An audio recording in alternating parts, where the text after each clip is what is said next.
everyone, Ironclad Cobra here, and welcome to another Retroid Pocket Flip 2 video. Now today I'm going to talk more about this awesome device. Yesterday's video was almost 15 minutes and I normally try not to have longer videos than 15 minutes, so today I wanted to share more showcase, more cool features of this great device. First, let me start by the hinge mechanism, and as I mentioned yesterday, I didn't talk about the hinge mechanism, and I think this is more improved than the previous Flip 1. Unfortunately, I don't have, or I don't own the first version or the Flip 1 from Retroid. Otherwise, I would have compared it side by side, but as Retroid mentions on the website, this has an improved hinge mechanism. So let me just show you here. It goes, again, my apologies for the reflection. And this is, as you see here, it's 150 degrees. And it can go all the way up to 180, or to be exact, 178 degrees. So it can be something in the middle, like a vertical and horizontal device. And I personally, don't prefer vertical handhelds, but because my hands are too close.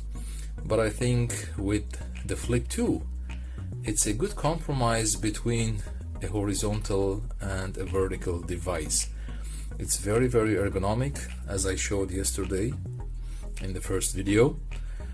The controllers feel great, and after spending a couple of hours, I'm absolutely in love with this device, and it will be my daily driver. So as I mentioned, the hinge mechanism is great, but the only way to verify that is by time. So let's hope that after 1 or 2 years of usage, it will stay as sturdy, as good as it is now. So these are some quick showcase about the hinges. I'll do it one more time. As you see here, 150 degrees up to 180 or 178, and I think at 150 it clicks or it stops by itself, so it provides good gaming experience. And then with the 180 it also stops and clicks. Okay, now another thing I didn't do yesterday is to compare the Flip 2 with my previous daily driver, which is the Retroid Pocket Mini. And of course the Mini and the RP5, they both have a glass front as a panel, as you see here. So let me just put it side by side, whereas the screen on the Flip is not a glass panel, it's just a regular OLED display. Now look at this, it's even shorter than the RP Mini. It's a bit wider, as you see here. So let me just put it side by side.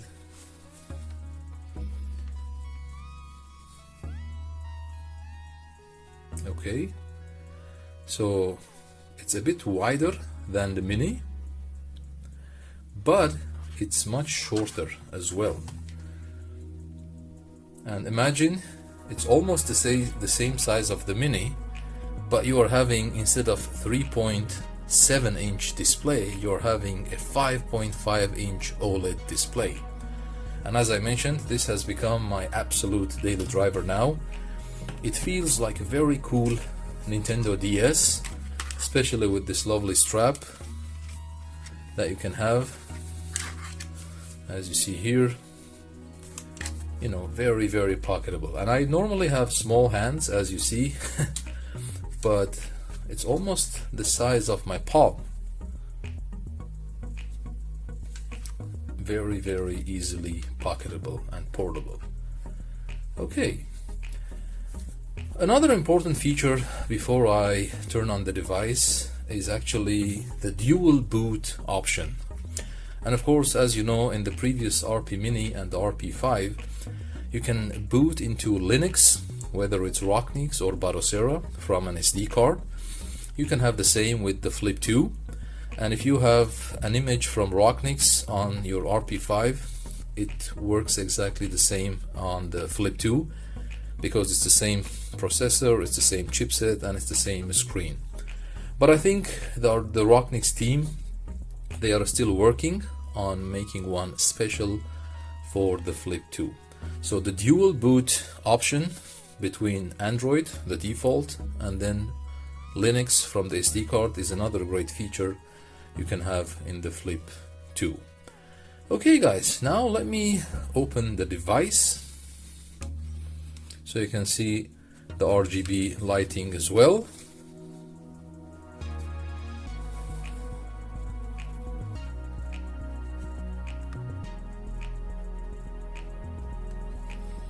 You will be greeted with the friendly Retroid logo.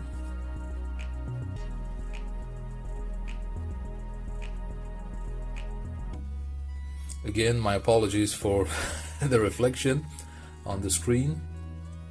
I'm using Daijisho as my front end, as you see here.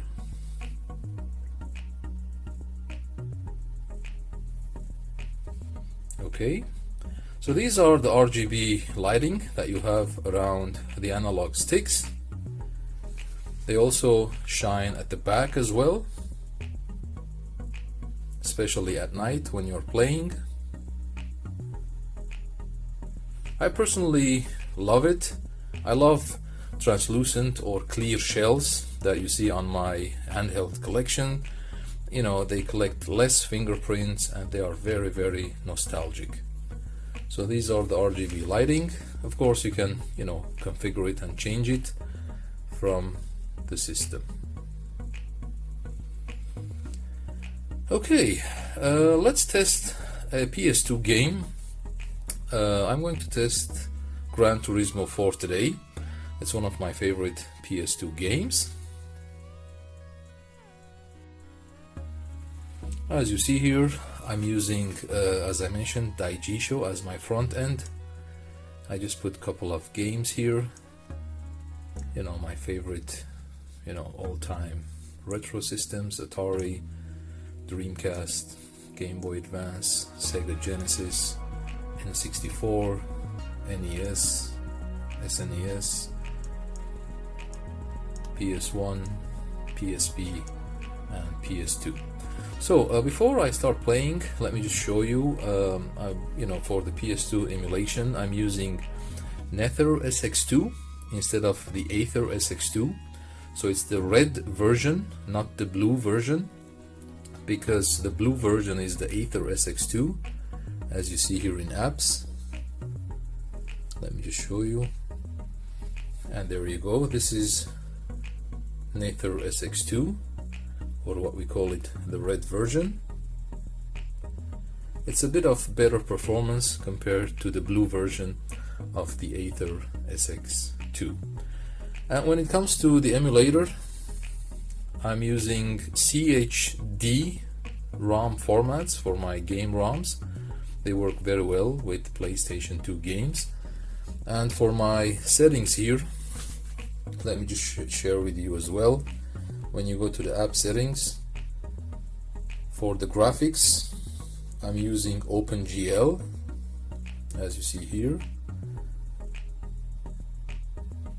One native, so upscale is 1x1 or 1x. Oops, sorry. Yes. And then of course the ratio, the aspect ratio is 16:9. So these are my settings for the graphics. Of course, for the controllers, you have to map your controllers, as you know, from the controller settings, but everything else is default. So let's share some gameplay now. Oops.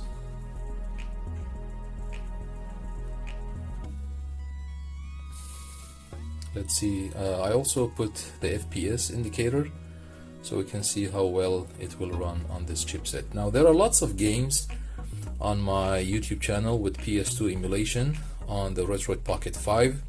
So if you want to have an idea how the chipset will run, you can check out my RP5 videos. There are many videos, as I mentioned, on PS2 emulation, but in general the Snapdragon 865 handles the PS2, GameCube, Wii emulation quite well. Of course, not the entire catalog or titles, but I think most of them are played well, unless you need to do some tweaking as well. So let's start some gameplay and we can test the audio quality as well.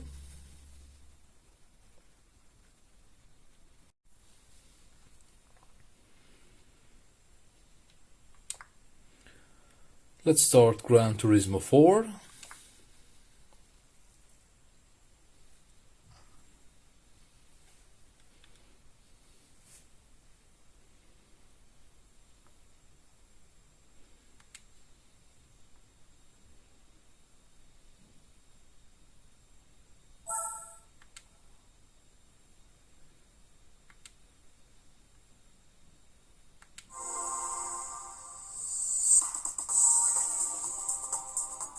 You can hear the audio quality, it's really good.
This is not an easy track, as you see.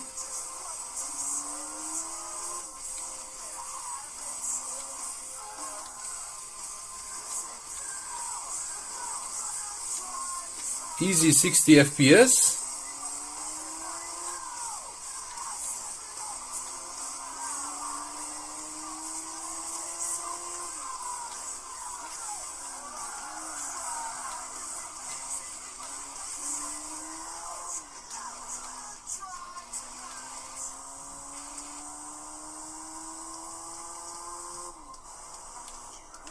Ooh, oops.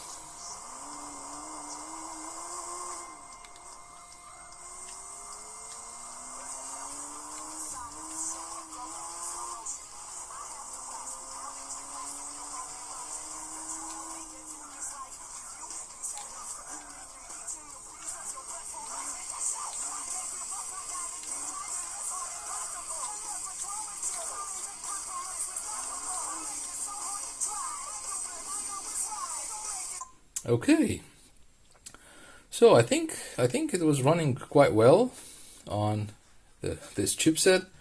So this was just a quick example showing some gameplay on the Flip 2. Okay guys, I think that would be for today. Thanks for watching. Feel free to like and subscribe if you enjoyed the video. And always remember, we don't stop gaming because we grow old. We grow old because we stop gaming.